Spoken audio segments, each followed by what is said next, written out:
बिस्मिल्लाहिर्रहमानिर्रहीम। अस्सलाम वालेकुम students. 10th English chapter number 10 हम पढ़ रहे हैं आज 17 जुलाई और पैराग्राफ नंबर हमने पढ़ना है आज 2। और ये चैप्टर है अ वर्ल्ड विदाउट बुक्स, किताबों के बगैर दुनिया। यानी मुसन्निफ़ इसमें एक तस्वीर कशी करता है कि अगर इस दुनिया में बुक्स ना होती तो ये दुनिया कैसी होती। ठीक है जी।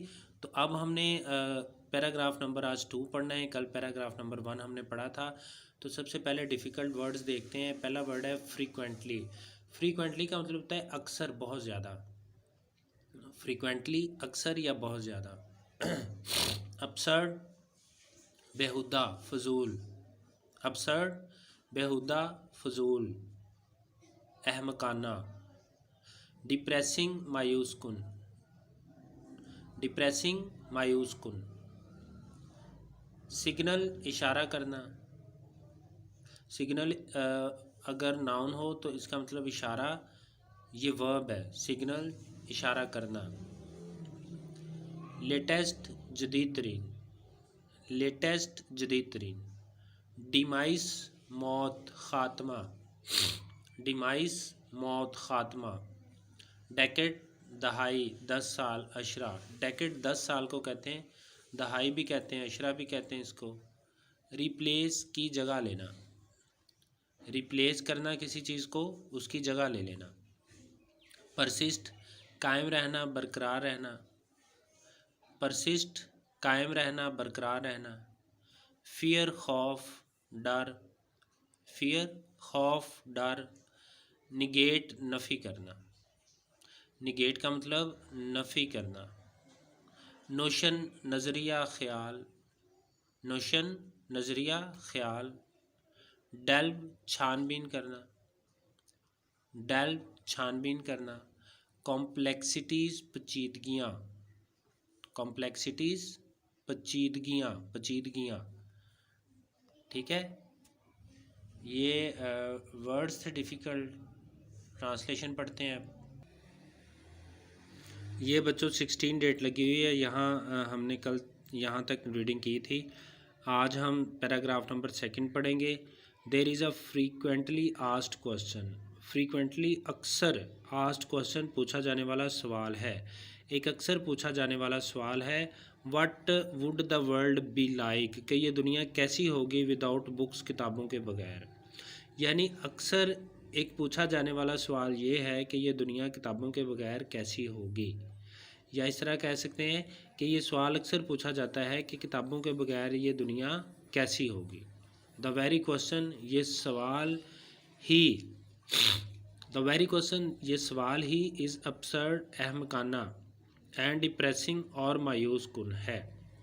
ये सवाल ही अहमकाना और मायूस कुन है। ये सवाल ही फजूल और मायूस कुन है।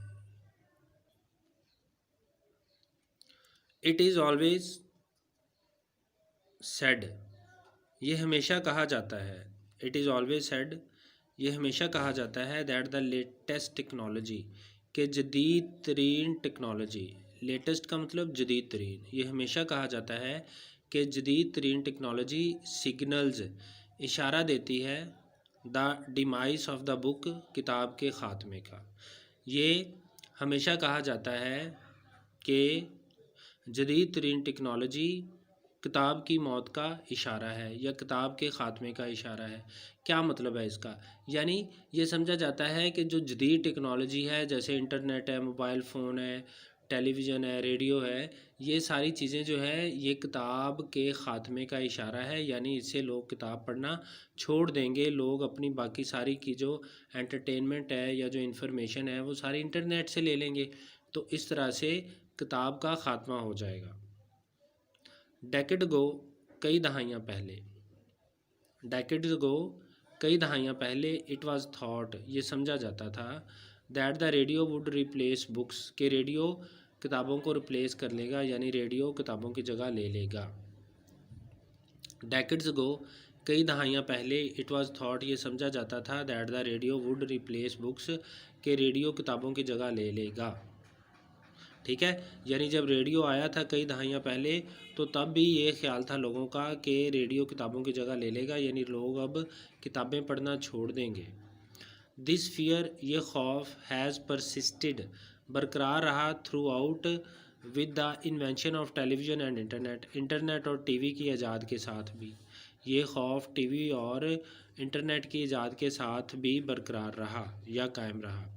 ये खौफ टीवी और इंटरनेट की इजादात के साथ भी कायम रहा।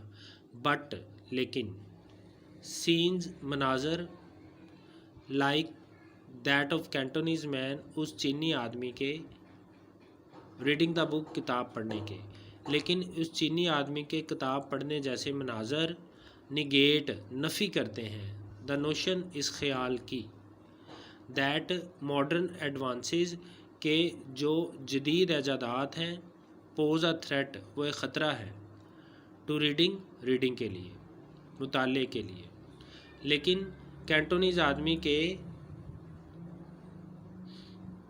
किताब पढ़ने जैसे मनाजर इस ख्याल की नफ़ी करते हैं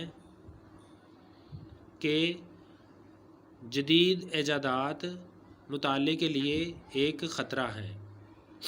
books are themselves a form, किताबें ख़ुद एक फॉर्म है, एक किस्म है, ऑफ टेक्नोलॉजी की। किताबें ख़ुद टेक्नोलॉजी की एक किस्म है, दैट इज़ स्प्रेड, जो कि फैली हुई है, ओवर द पेजेस, सफ़हात पर। ठीक है, यानी वो कहता है किताबें ख़ुद भी टेक्नोलॉजी की एक शक्ल है और ये टेक्नोलॉजी सफ़हात पर फैली होती है, एंड मेक्स अस डेल्व, और ये हमसे छानबीन करवाती है। डेल्व का मतलब छानबीन करना, और ये हमसे छानबीन करवाती है into the complexities of life, ज़िंदगी की पेचीदगियों की। और किताबें जो है, कहता है किताबें ख़ुद भी टेक्नोलॉजी की एक किस्म है जो कि सफ़हात पर फैली होती है और ये हमसे ज़िंदगी की पेचीदगियों की छानबीन करवाती है। ठीक है जी, समझ आ गई है। यानी इस पैराग्राफ में वो ये बताता है कि जैसे जैसे टेक्नोलॉजी दुनिया में आती गई, लोग ये समझते गए कि शायद अब किताब का ख़ात्मा हो जाएगा, लोग किताब पढ़ना छोड़ देंगे। ठीक है, यानी टीवी आया, रेडियो आया, इंटरनेट आया, और ये खौफ बरकरार रहा कि अब किताब का ख़ात्मा हो जाएगा। लेकिन इस चीनी आदमी के किताब पढ़ने जैसे मनाजर, यानी वो कैंटोनीज़ जो चीनी शहरी है उसके किताब पढ़ने जैसे मनाजर इस बात की नफ़ी करते हैं, इस ख़याल की, इस नज़रिए की नफ़ी करते हैं कि जो जदीद ईजादात हैं वो मुतालिया के लिए एक ख़तरा साबित हो सकती हैं। किताबें, वो कहता है, ख़ुद भी एक टेक्नोलॉजी है जो सफ़हात पर फैली है और ये हमसे ज़िंदगी की पेचीदगियों की छानबीन करवाती है। ठीक है बेटा, अगर कोई बात समझ नहीं आई तो ज़रूर पूछिएगा। कल इंशाल्लाह इसको कंटिन्यू करेंगे, नेक्स्ट पैराग्राफ पढ़ेंगे। अल्लाह हाफिज़।